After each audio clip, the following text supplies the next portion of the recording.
Imagine living your life after 50 and feeling energized and excited about your future. Welcome to the Women in the Middle podcast, the podcast for women who are ready to figure out what they want and create the life they deserve. Here's your host and master certified life coach, Susie Rosenstein. Hey there, today we're talking about living on autopilot and what I see differently now. Let's go. Welcome back to the podcast Women in the Middle with over 2 million downloads and counting. I'm so grateful that the podcast world has brought us together. It's like a miracle sometimes when that happens. When I think about it, I'm like, wow, we're connected and we're connecting right now. Thank you so much for being here. Women in the Middle is all about getting unstuck, clear, and excited about leading your next chapter, especially if you're in your 50s and 60s and starting to feel time differently now. I'm your host, Susie Rosenstein, your master certified coach, life leadership mentor, and certified Zentangle teacher, and I'm so happy to be here. Now, my guess is that if you're listening now, you're probably not having a full-blown midlife crisis, however you define it, if you even think it's a thing. I use that word because it's like a term that a lot of people relate to, but I don't really think of it as a crisis. But the thing is that you are capable, you're responsible, you're thoughtful, and highly productive. But something might feel slightly off. You know, like parts of your life or your whole life, they feel unintentional. Time feels different now. Not necessarily a whole dramatic thing, but it is noticeable. And that's what we're talking about today. But just quick, before we dive in, this episode connects directly to something I created called the Autopilot Audit. It's a private 50-minute life leadership assessment designed to help you clearly see where you may be coasting or where you may be running on default and what your next intentional step is. It's so easy too because there's no prep, there's no pressure, just clarity. So if you've been thinking about making a change for a while but haven't moved forward on it, this is perfect for you because it's for women who feel time differently now and don't want to keep postponing themselves. You can book your Autopilot audit at www.talktosusie.com. Okay, let's dive in. Now, last week in episode 499, I shared something more personal, how my art journal became a kind of sneak attack on autopilot in small everyday moments. That episode was about noticing. Today, I want to zoom out a bit.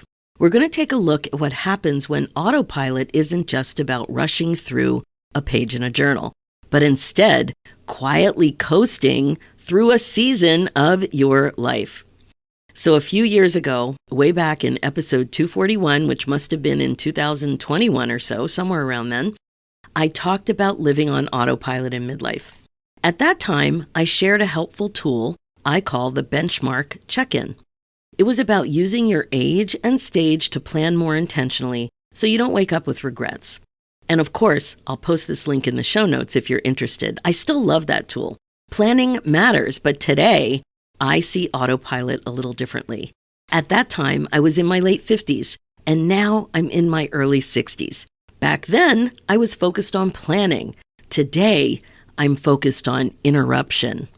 Now, doesn't that sound like a little more fun? The reason for this is because planning doesn't really matter that much if you're still coasting through life and winging it. And I think so many of us are. Here's the thing, being on autopilot in your life is often really subtle. You may not even notice it or even notice how pervasive it is. It typically doesn't look like anything extreme like falling apart or big time overwhelm. Instead, it often looks like, overall being stable, but feeling slightly off or unsettled, or thinking about retirement, but in a vague way, not defining it for yourself. It could be having ideas, but not scheduling anything, not even on your vision board.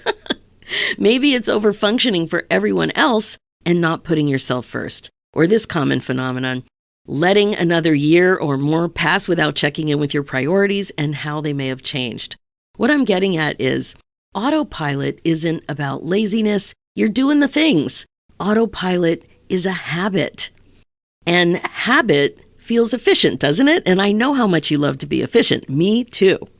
But like I was saying, this is all well and good on paper until 5 or 10 years go by in a blink. So I realized one of my own personal examples of coasting just this year. It was about my bucket list, or lack thereof, that is. I was creating a workshop about how to create a bucket list that was really juicy, like broad, not just about travel plans, and way more comprehensive than you might imagine. And that's when I realized that my own bucket list was pretty weak and empty and pathetic. I was coasting. I hadn't even prioritized it at all, but I really wanted it in my life. I'm surrounded by people talking about bucket list. I coach on it. Even my kids who are 27 to 30 years old, they talk about it, and mine wasn't thought through at all. This is just one small example, but I think it makes the point. Now, there's one more brief example I want to mention. I feel like I have to mention it. It's the fact that I'm rocking my CPAP machine since I turned 60. I didn't want anything to do with it. I was in complete denial about snoring and getting a sleep study in my 50s. When my husband would bring it up, out of autopilot habit, I would just shut it down. But that all changed when I turned 60. No more coasting about my health. So here's the part where I'm going to be super direct. They don't call me Bottom Line Rosenstein for nothing. But seriously, we are closer to the end than the beginning. And when you really think about it, it's just math. This stage of your life is connected to the end of your life. And yes, that means dying. Unless you're planning to live to 120, chances are that you're closer to the end than the beginning. Now, here's the part that might surprise you. I think there's a huge benefit to this awareness. This awareness is actually a gift. And that's something I really understand personally. You may have heard me share this before. I have outlived both of my parents. I also watched my 4 grandparents grieve the loss of their adult children who died far too soon. I've seen what it looks like when a life ends before anyone expects it to. And with my parents, my mother was only 32 and my father 41 when they passed. So I was 5 when my mother died and 12 when my father died. And somewhere along the line, that shifted something in me.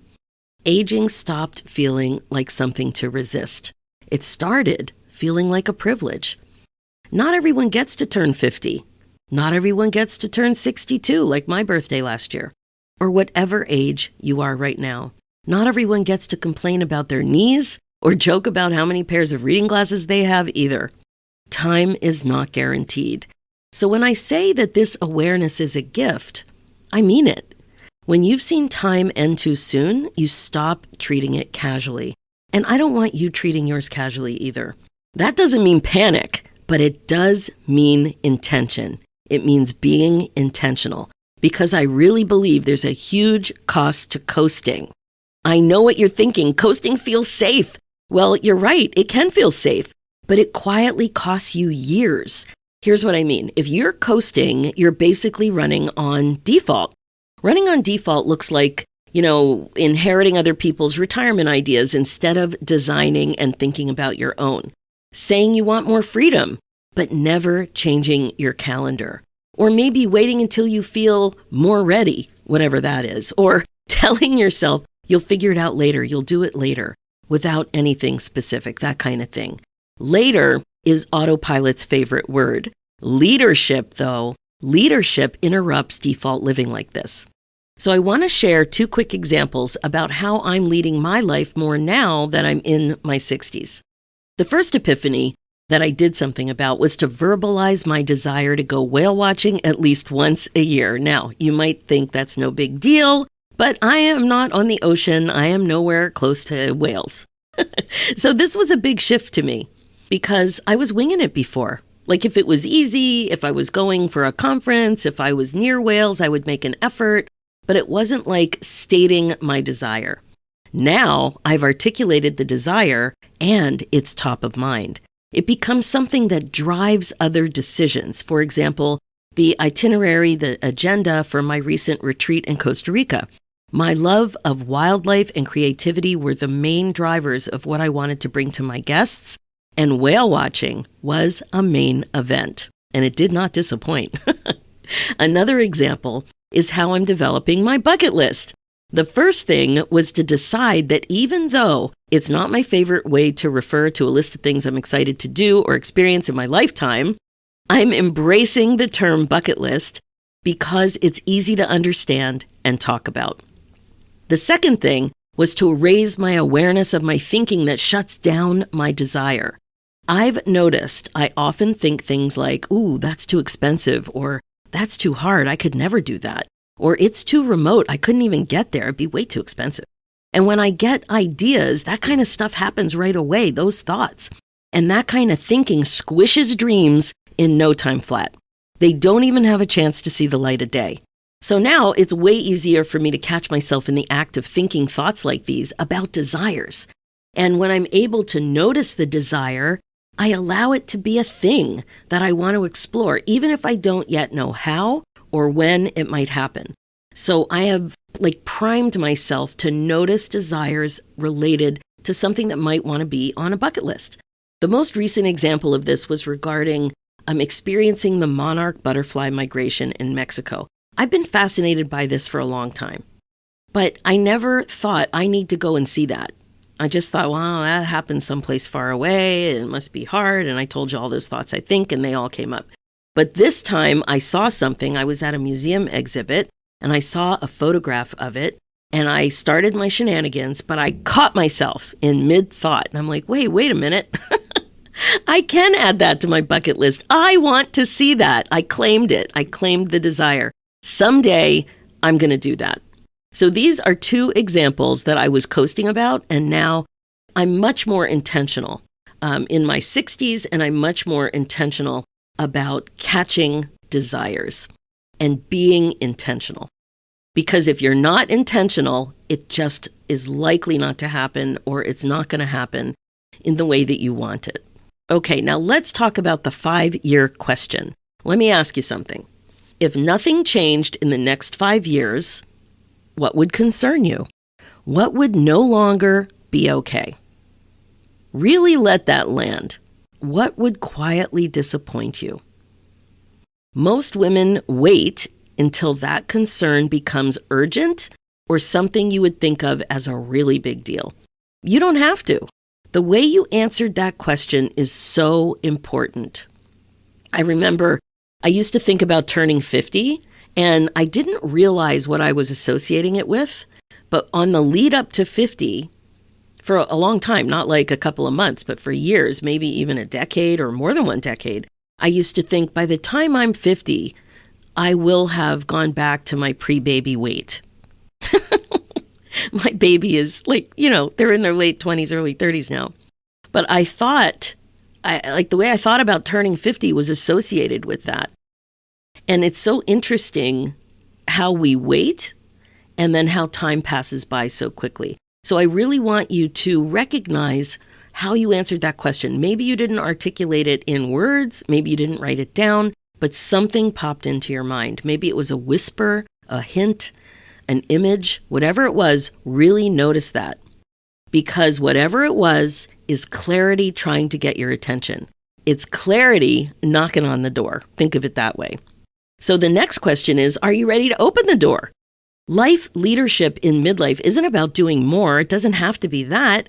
It's more about deciding more deliberately. And it begins with your thinking. First, you have to find your thoughts. Then you need to understand what you want. And then you need to nurture your commitment to yourself. This is my FUN framework, F.U.N. framework, FUN framework. F stands for find your thoughts. U stands for understand what you want. And N stands for nurture your commitment to yourself. And this is one of my core teachings. When you think on purpose, you stop reacting to your life. You start leading it. And this is what I mean by being the queen of your brain domain. You probably have heard me say this. I say it on the outro of all my podcast episodes. Not a drama queen. I'm not talking about that. I'm talking about a decisive life leadership queen. When you open the door to clarity, you're ready to be the queen of your brain domain. Now, I think you heard my not so quiet hints. Most women, and I bet this is you too, you don't need more information. Instead, what's important is a structured interruption. The autopilot audit is that interruption. So, my friend, if this episode resonated with you, if something in you thought, yes, you know what? I have been coasting a little, then please don't ignore that. You're in the best company. I promise you, this is such a common midlife woman thing. You're in the best company. The Autopilot audit is for women who feel time differently now and don't want to keep postponing themselves. It's 50 minutes, it's private with me, it's on Zoom, and it's structured. We walk through 5 dimensions of your life: your time, your retirement design, your contribution, your relationships, your energy. You leave with clarity, and I give you my honest recommendation. No pressure, but it is precision. This is structured because time is a gift. We are talking about something really important. Time is a gift. And life leadership begins with one honest conversation. So if you've been thinking about making a change for a while, this is your first step, and I'd love to talk to you. Okay, so that's it for this episode. Thanks so much for listening to the Women in the Middle show. Please remember to share it with your friends and other midlife gals you know would get a lot out of it. I have to mention, sometimes somebody doesn't even listen to a podcast yet. You may have friends like this, and if that's the case, please show them how to find the podcasts on their phone. They may not even know that there's an app there. All right, now being the queen of your brain domain is the best way to be. You've heard me say this before. It is time to stop waiting for the right moment and start creating the happiness, excitement, joy, and fulfillment that you crave. Remember, if you know that sleepwalking through the privilege of aging isn't your style, I think you're ready to identify where you may be running on default instead of decision. How great is that? Go ahead and book your Autopilot audit at www.talktosusie.com. For show notes and links, go to www.susierosenstein.com and click on the podcast tab and look for episode 450. And you'll also see a link there for my other show, The Women in the Middle Entrepreneurs, which is all about the reality of running your business when you're a midlife gal. It's also on iTunes, Spotify, and all the podcast places. Let's do this, ladies. It's time for you to put yourself first, one thought at a time. Thanks so much for listening, and I'll talk to you next week.